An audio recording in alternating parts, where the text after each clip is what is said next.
Level 1. The Uniform Division Officer. You are 23 years old standing at a checkpoint on the south side of the White House complex.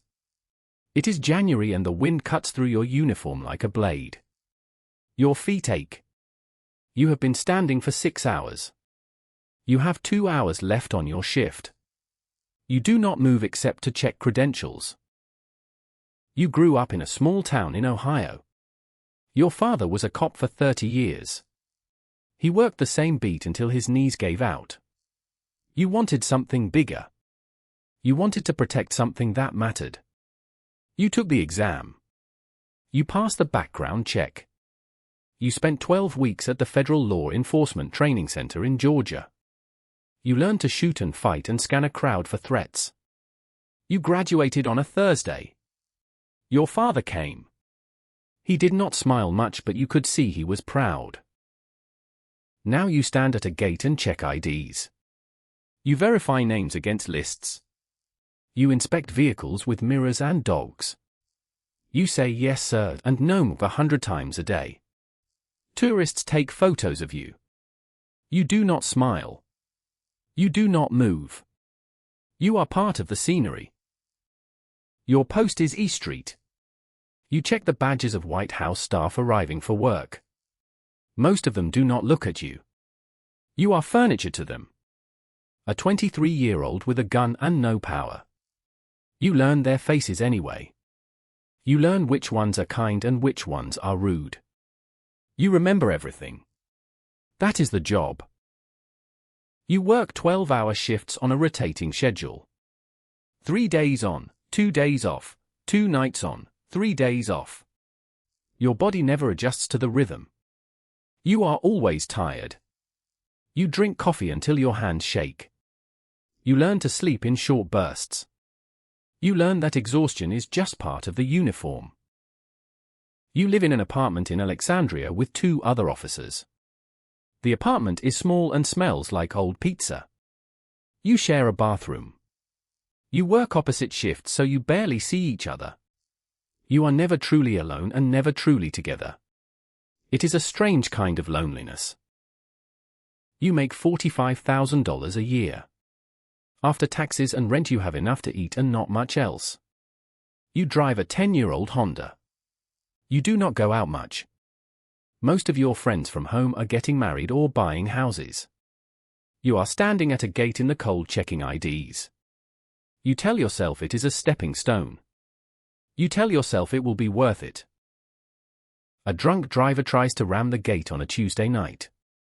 You draw your weapon for the first time outside of training. Your hand is steady. The driver is stopped by the barrier. You approach with your weapon raised.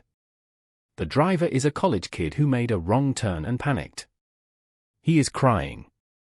You holster your weapon and wait for backup. Your heart does not stop pounding for an hour. You are rotated to the Treasury Building checkpoint. Then back to the White House. Then to the Naval Observatory where the Vice President lives. Every post is the same. Stand. Watch. Check.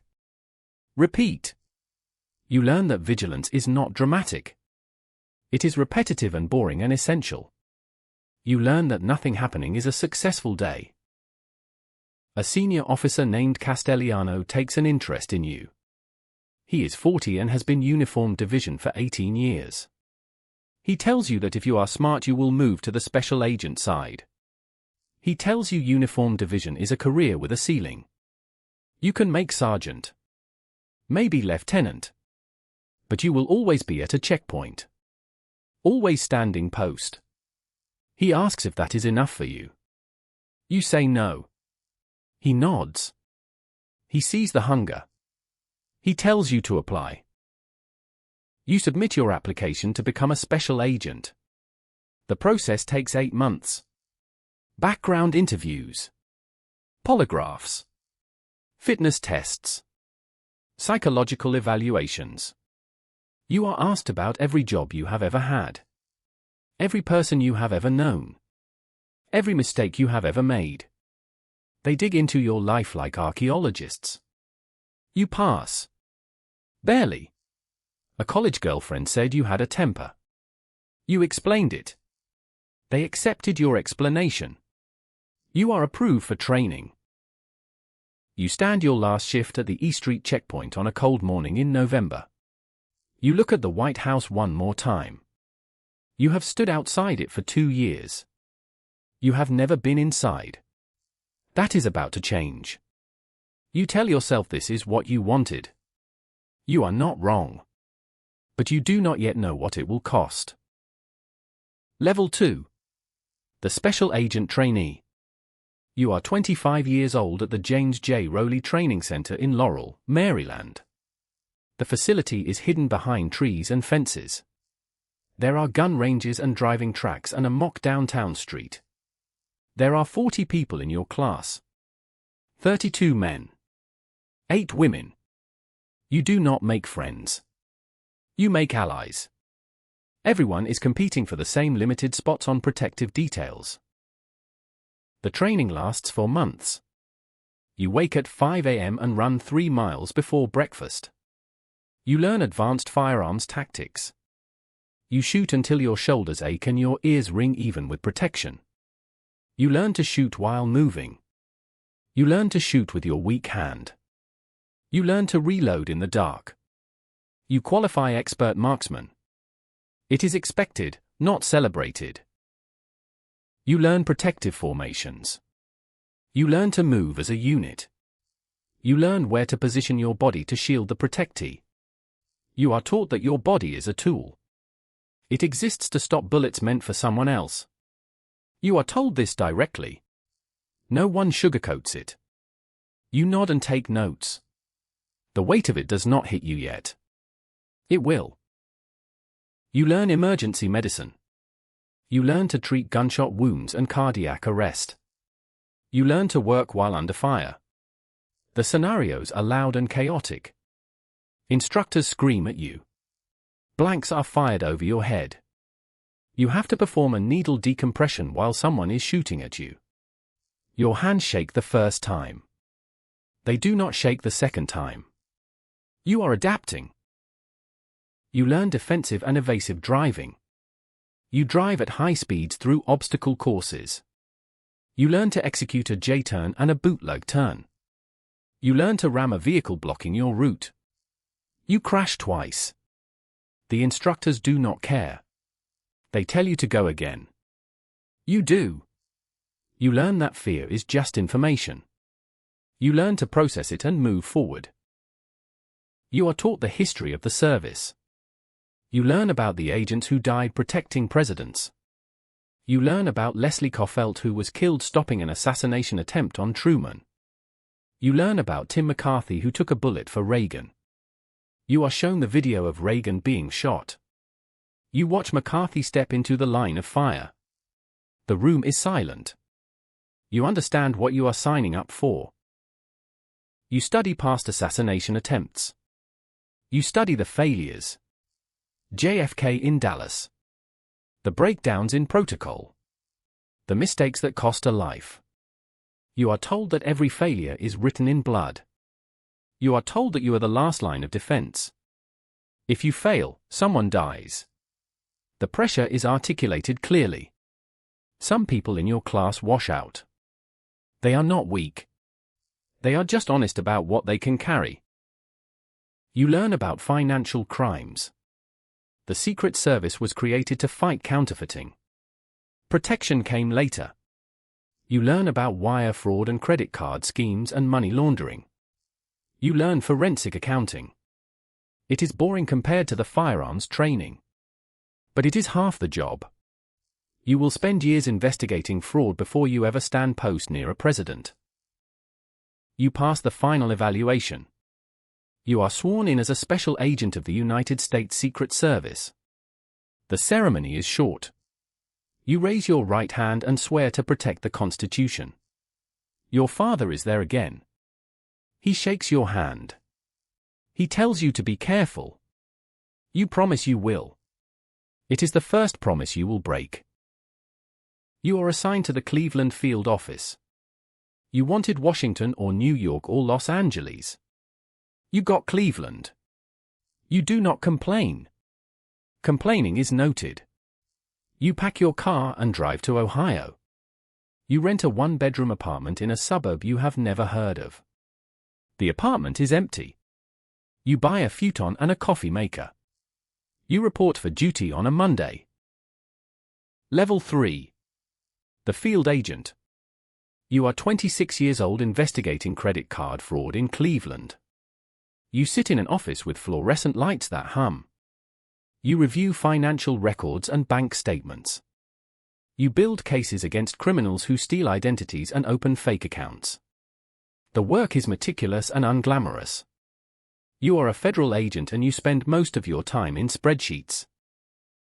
Your partner is an agent named Torres. He is 34 and has been in the field for 9 years. He is good at the work and tired in a way you do not yet understand. He drinks too much coffee and his marriage is failing. He does not talk about it. You learn not to ask. You make your first arrest. A man running a skimming operation at gas stations. You execute the warrant at 6 a.m. He does not resist. He sits on his couch in his underwear and cries. You cuff him and read him his rights. It does not feel like victory. It feels like paperwork. There is so much paperwork. You work financial crimes for 2 years. You build cases and testify in court. You are good at the details. You are patient and thorough. Your supervisor notices. He writes a positive evaluation. You are building a reputation. You are someone who does not cut corners. In this job, that matters more than brilliance. You apply for a protective assignment. You want to be on a detail. You want to be close to the action. Your application is accepted. You are assigned to the vice president's detail as a junior agent. You are told to report to Washington in 2 weeks. You give notice on your apartment. You pack the same car. You drive east and feel something close to pride. You are 28 years old standing post outside the vice president's residence. You work 12-hour shifts. You stand in the cold and the heat and the rain. You do not complain. You scan faces and watch hands. You are trained to see threats everywhere. The training does not turn off. You see threats at the grocery store. You see threats at the gym. Your brain is always working. You travel with a VP to 6 cities in 8 days. You sleep on the plane and in hotels that all look the same. You eat catered food that tastes like nothing. You do not see the cities. You see motorcade routes and secured perimeters. You see exits and choke points. The world becomes a map of potential threats. You meet a woman at a coffee shop near your apartment. Her name is Rachel. She is a teacher. She is kind and normal and has no idea what you do beyond the vague description you give. You date for 3 months. She asks why you are always tired. She asks why you never relax. She asks why you carry your gun to the bathroom. You do not have good answers. She stops calling. You let her go. It is easier that way. You are on post when the VP has a health scare. He collapses during a speech. You move without thinking. You form a protective box around him. You evacuate him to the motorcade. The medic works on him in the car. You drive to the hospital with lights and sirens. He survives. You do not think about how close it was. You write the report and move on. This is the job. You are evaluated for the Presidential Protective Division. The evaluation is brutal. You are tested on everything. Firearms. Fitness. Judgment. Composure. You are interviewed by senior agents who have seen everything. They ask why you want the assignment. You tell them you want to serve at the highest level. It is true and it is not enough. They see through you. They see the ambition. They approve you anyway. Ambition is useful if it is controlled. You are assigned to PPD. You are 30 years old. You are going to protect the President of the United States.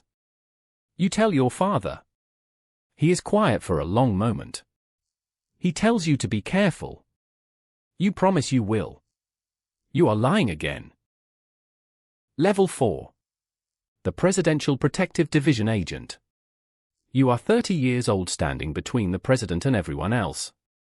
You work shifts on the detail. You are part of a machine. Every agent knows their role. You are a piece of the formation. You are trained to move as one. You are trained to react without thought. You are trained to die if necessary. You stand post outside the Oval Office. You see the President every day. You do not speak to him unless spoken to. You are not his friend. You are not his advisor. You are a human shield.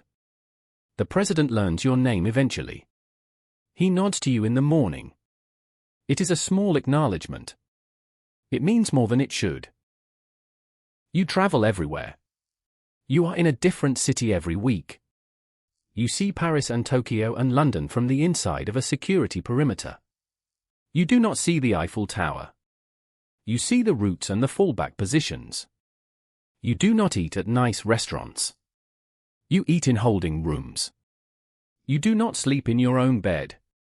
You sleep in shifts on Air Force One. Your body begins to break down. Your knees hurt from standing. Your back hurts from the weight of the gear. You have tension headaches that will not go away. You take ibuprofen like candy. You ignore the pain.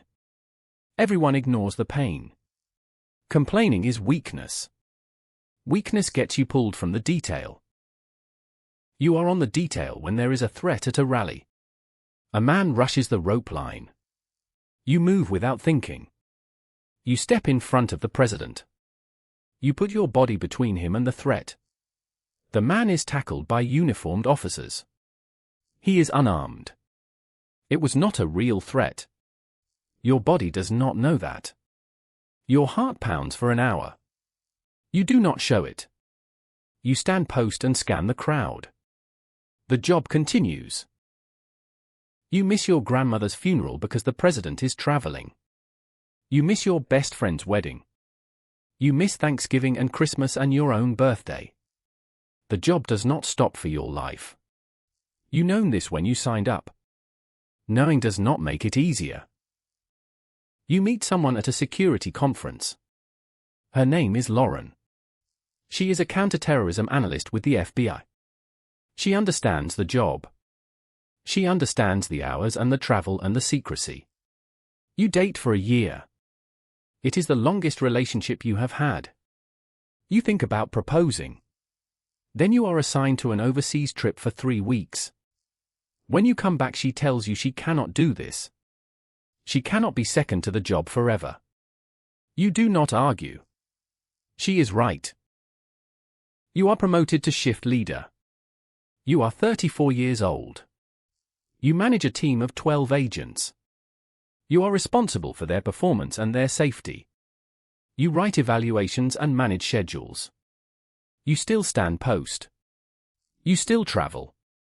But now you carry the weight of command. Every mistake your team makes is your mistake. You are on duty when the President's motorcade is involved in an accident.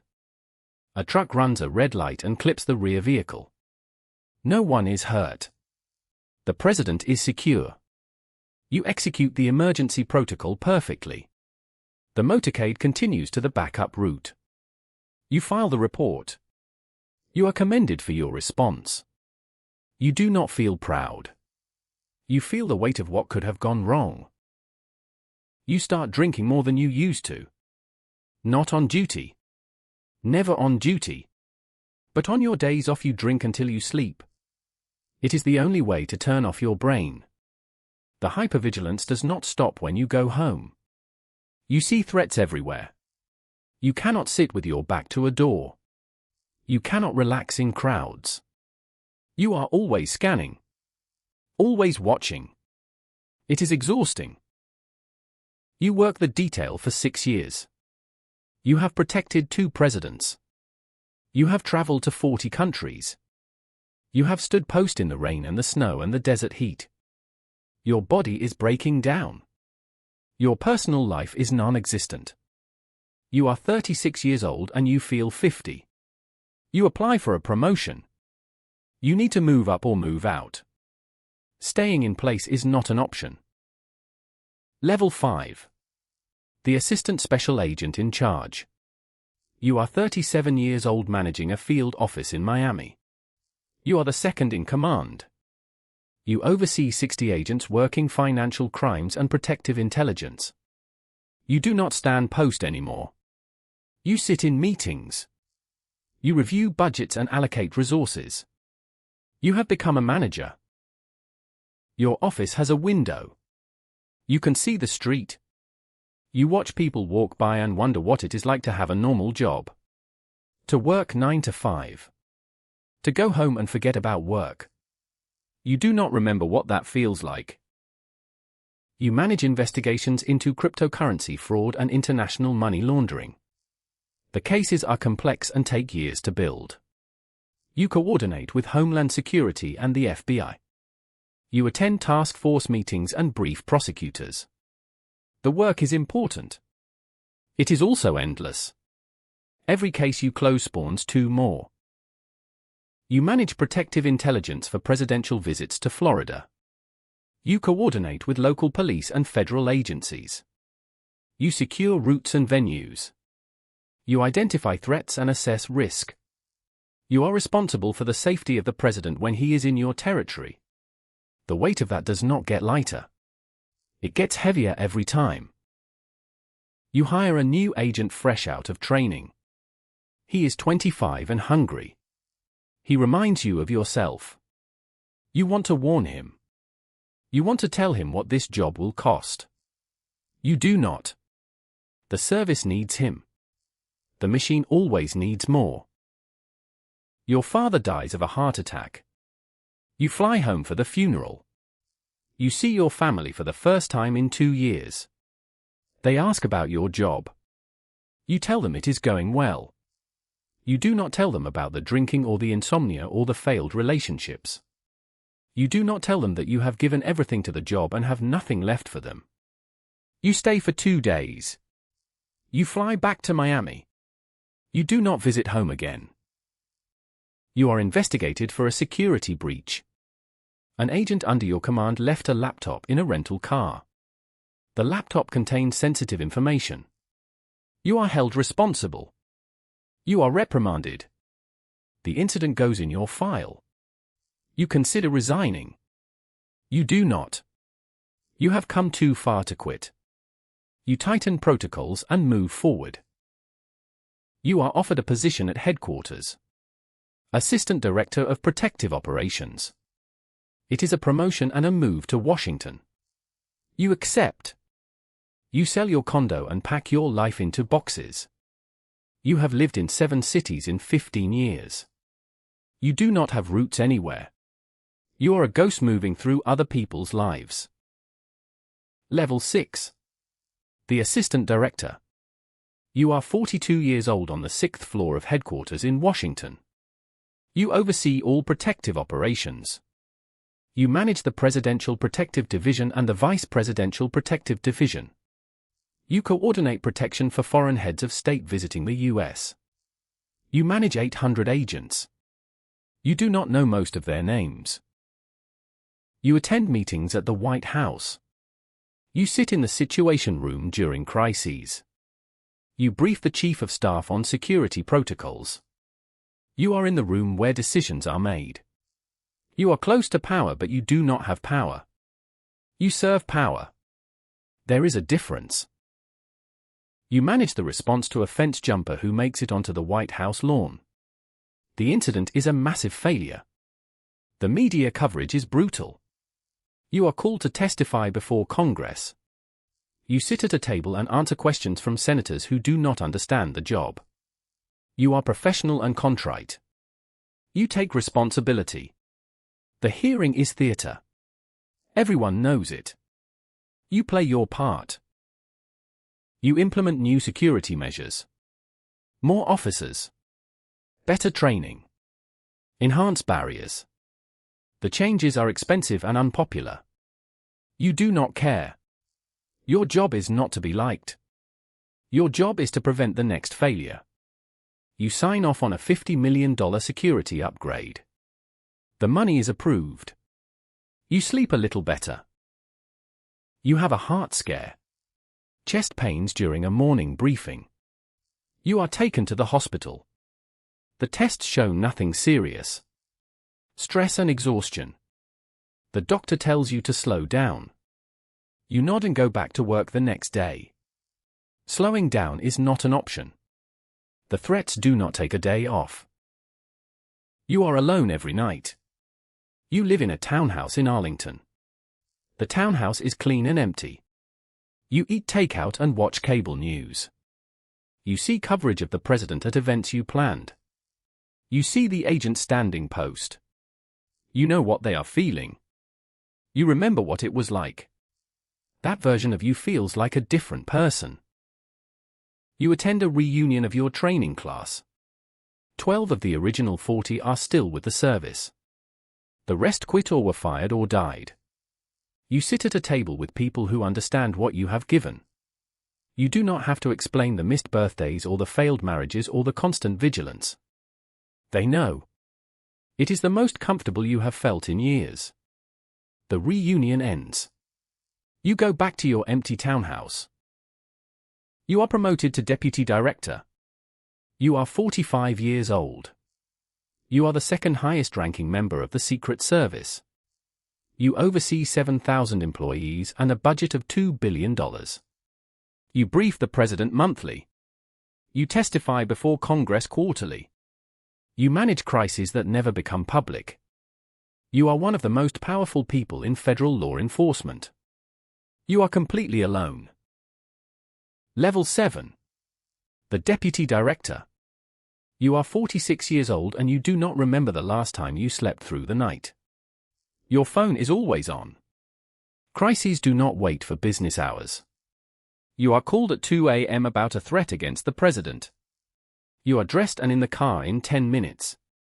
You arrive at the White House and coordinate the response. The threat is neutralized.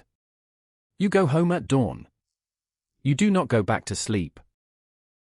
You manage the service through a scandal. Agents are caught with prostitutes in Colombia during a presidential trip. The media coverage is devastating. You fire 11 agents. You testify before Congress again. You implement new conduct standards. The reforms are real, but they do not undo the damage. The service's reputation takes years to rebuild. Those years are on you. You travel constantly. You visit field offices and training facilities. You give speeches about duty and honor. You see young agents who still believe. You remember believing.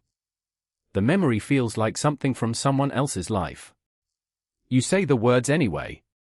The machine needs them to believe. You are briefed on threats every morning. Assassination plots. Cyber attacks. Insider threats. The briefings are classified and terrifying. You learn about threats the public will never know about. You learn how close the calls really are. You carry that knowledge alone. You cannot tell anyone. Not your family. Not your friends. You do not have friends anymore. You manage the security for a G7 summit. 7 world leaders in one location. The logistics are staggering. You coordinate with a dozen intelligence agencies and foreign security services. You sleep 3 hours a night for 2 weeks. The summit goes off without incident. That is success. No one notices when nothing happens. You do not expect gratitude. You never did. Your mother calls and asks when you are coming to visit. You tell her soon. It is a lie. You have not been home in 3 years. She is 78 and her health is failing. You know you should visit. You do not. The job does not stop. There is always another crisis. Always another threat. You tell yourself you will visit next month. You do not. You are considered for director when the current director retires. You make it to the final round. The president interviews you personally. He asks if you are ready. You say yes. He chooses someone else. A political appointee with connections and no field experience. You are told you are too operational. Too much baggage. The decision is political. You smile and congratulate the winner. You go home and sit in the dark. You consider retiring. You are 49 years old. You have given 26 years to the service. You have a pension and nothing else. No family. No hobbies. No identity outside the job. You do not know who you are without the badge. So you do not retire. You stay and serve under a director who does not understand the job. You do your duty. It is all you know how to do. You are passed over for director again when the political appointee is forced out after a scandal. The new director is brought in from outside. A former prosecutor with no protective experience. You are asked to stay on as deputy. You are asked to teach him the job. You agree. You have nowhere else to go. Level 8. The acting director. You are 52 years old when the director resigns suddenly. Another scandal. Another failure. You are named acting director while they search for a replacement. You are in charge of the Secret Service. It is temporary. It is also the closest you will ever get. You sit in the director's office. The office has a view of the National Mall. You can see the Washington Monument from your desk. You are responsible for protecting the president and vice president and their families. You are responsible for 7,000 employees. You are responsible for preventing the unthinkable.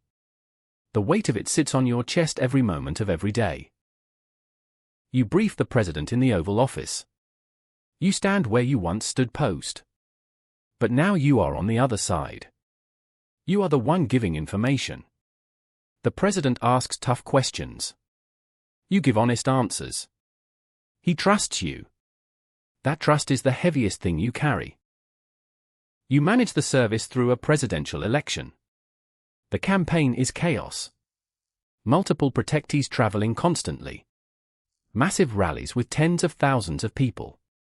Threats coming from every direction. You do not sleep. You manage from a command center. You watch feeds from a dozen cities simultaneously. Your agents perform flawlessly. No incidents. That is success. You testify before Congress about the service's budget. You ask for more money for training and technology. A senator asks why the service cannot do more with less. You explain that security is not a place to cut corners. The senator does not understand. The committee approves half of what you requested. You make it work. You always make it work. You are briefed on a credible threat against the president. A foreign intelligence service has activated an asset. The threat is specific and imminent. You elevate security protocols. You brief the president. He wants to keep his public schedule. You advise against it. He overrides you. You execute his decision and pray your people are good enough. They are. The threat does not materialize. You do not feel relief. You feel exhausted. Your mother dies. You are in a briefing when you get the call. You excuse yourself and take it in the hallway. Your sister tells you it was peaceful. You hang up and stand in the hallway for 5 minutes. You do not cry. You have forgotten how. You go back into the briefing. You do not tell anyone. The job continues. You attend the funeral. You see family you have not seen in years. They do not know you anymore. You do not know them. You are a stranger in a suit. You stand at the grave and feel nothing. The numbness is complete. You fly back to Washington that night. You have a briefing in the morning. You are passed over for director again. The president appoints a political ally with no law enforcement experience. You are asked to stay on as deputy under the new director. You decline. You submit your retirement paperwork. You are 54 years old. You have given 30 years to the Secret Service. You are done. Your last day is a Friday. There is a small ceremony. You are given a plaque and a flag. The director says words about your service. You shake hands. You turn in your badge and your gun. You walk out of headquarters for the last time. You sit in your car in the parking lot. You do not know where to go. You have nowhere to go. Level 9. The consultant. You are 55 years old and no longer a federal agent. You are a private security consultant. You work for a firm that provides executive protection to CEOs and foreign dignitaries. You make twice your government salary. The work is the same. The only difference is the profit motive. You advise corporations on security protocols. You conduct risk assessments for high net worth individuals. You train private security teams. You are good at the work because you have done it for 30 years. The difference is that now you do it for people who can afford it. Not for the country. For whoever pays. You travel to Dubai and Singapore and London. You stay in 5-star hotels. You eat at expensive restaurants. The clients treat you with respect. They pay you $5,000 a day for your expertise. The money is good. The work is empty. You are protecting people who do not need protection. Not really. They just want the appearance of importance. You are hired to assess security for a tech billionaire. He is 38 and paranoid. He wants a team of former Secret Service agents protecting him 24/7. You tell him it is excessive. He does not care. He wants to feel important. You build the program. You hire former agents. You train them. You charge $2 million a year. The billionaire is happy. You feel nothing. You are asked to speak at a security conference. You stand on stage and talk about your career. You tell sanitized stories about protecting presidents. You do not talk about the marriages that failed or the funerals you missed or the nightmares that still wake you. The audience applauds. You are paid $25,000 for the speech. You deposit the check and forget the speech. You date a woman named Jennifer. She is 48 and works in real estate. She is divorced with 2 grown children. She does not need you to be anything other than present. You see her for 8 months. It is comfortable and simple. She asks you to meet her children. You agree. At dinner her son asks what you did in government. You tell him you worked in federal law enforcement. He asks if you ever shot anyone. You deflect. Jennifer sees the wall. She ends it a month later. You do not fight to keep her. You are contacted by the Secret Service. They are conducting a review of protective protocols after a near-miss incident. They want your expertise. You consult for 6 months. You sit in meetings with agents who still believe. They look at you like you are a legend. You do not feel like a legend. You feel like a ghost. You submit your report and disappear again. You buy a condo in Charleston. You tell yourself you are retiring to enjoy life. You play golf twice and hate it. You try to read but cannot focus. You sit on your balcony and watch the ocean. You are 58 years old and you do not know what to do with yourself. The job was your identity. Without it you are no one. You start drinking more. Not enough to be a problem. Just enough to sleep. Just enough to quiet the vigilance that never turns off. You still scan every room you enter. You still sit with your back to the wall. You still see threats everywhere. 30 years of training does not fade. It just makes you tired. Level 10. The director. You are 60 years old when you get the call. The The Secret Service is in crisis again. Another scandal. Another failure. The president wants someone who knows the job. Someone who can restore credibility. Your name comes up. You are offered the position. Director of the United States Secret Service. You should say no. You are retired. You are done. But the call to serve is louder than common sense. You say yes. You are sworn in on a Monday. You sit in the director's office and feel the weight return.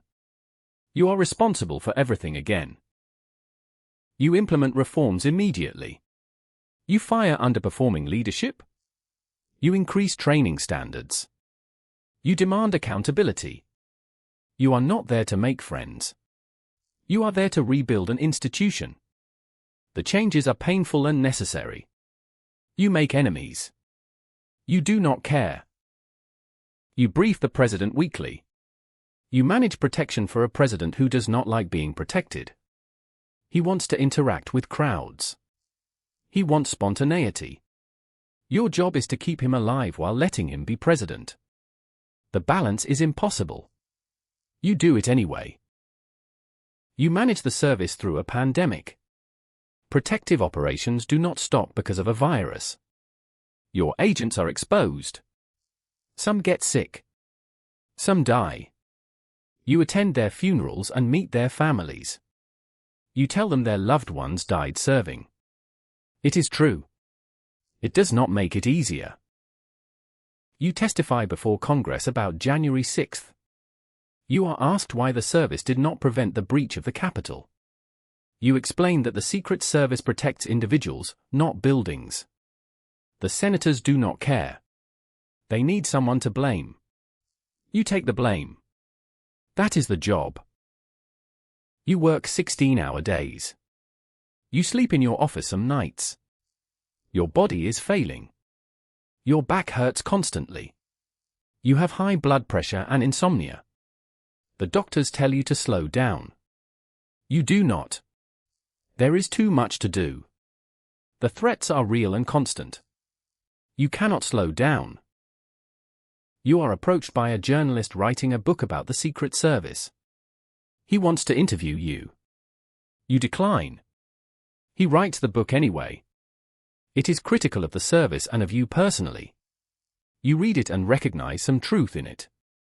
The failures are real. You own them. You do not respond publicly. The work speaks for itself. You are asked to stay on for a second presidential term. You are 64 years old.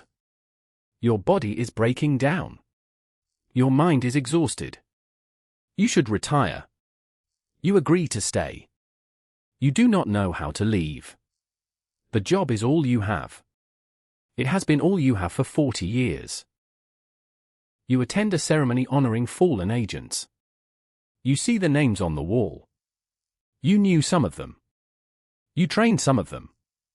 They died doing the job you asked them to do. You stand in front of the memorial and feel the weight of command. Every name is a life. Every life was someone's child or spouse or parent. You carry them all. You sit in your office late at night. The building is empty.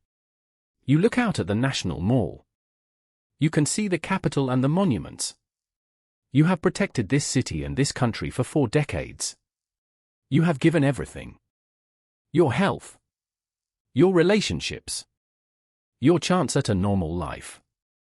You have nothing to show for it but a badge and a breaking body. You think about the 23-year-old kid standing at the E Street checkpoint. Cold and young and certain he was going to do something important. You wonder what he would think of you now. You wonder if he would recognize you. You are not sure you recognize yourself. You made it to the top. You are the director of the United States Secret Service. You are responsible for protecting the most powerful person in the world. And you are completely alone. You have no one to share this with. No one who understands the cost. You sit in the empty office and realize that the top is exactly what you were warned it would be. The loneliest place in the world. You pour a drink from the bottle you keep in your desk. You do not drink it. You just hold it and look at the lights of the city. You think about all the people sleeping safely because of the work you do. Work they will never know about. Threats they will never see. That is the job. Invisible success. Public failure. You think about retiring. Really retiring this time. You could move somewhere quiet. You could try to build a life. You are 65 years old. There is still time. But time for what? You do not know how to be a person anymore. You are a function. A title. A role. Without it you are nothing. So you do not retire. You stay. You serve. You carry the weight because someone has to. Because the job is bigger than you. Because walking away feels like failure. You tell yourself it is duty. You are not sure you believe it anymore. The phone rings. It is the command center. There is a situation. You put down the glass. You pick up the phone. You are needed. You are always needed. That is the only thing you have left. Somewhere in Ohio, a 23-year-old is standing at a checkpoint in the cold. His feet hurt. He is checking IDs and dreaming of something bigger. He wants to protect something that matters. He wants to serve at the highest level. He has no idea what the climb will cost him. A senior officer will approach him soon. The officer will tell him he has potential. The officer will tell him to apply for special agent. And the young officer will say yes. He will say yes because he is hungry and young and does not know any better. He does not know about the failed marriages and the missed funerals and the constant vigilance that never turns off. He does not know that the job will take everything and give back only the satisfaction of invisible success. He does not know that the top is not a destination. It is just a different kind of empty. But he will learn the way you learned. One level at a time. And the cycle continues.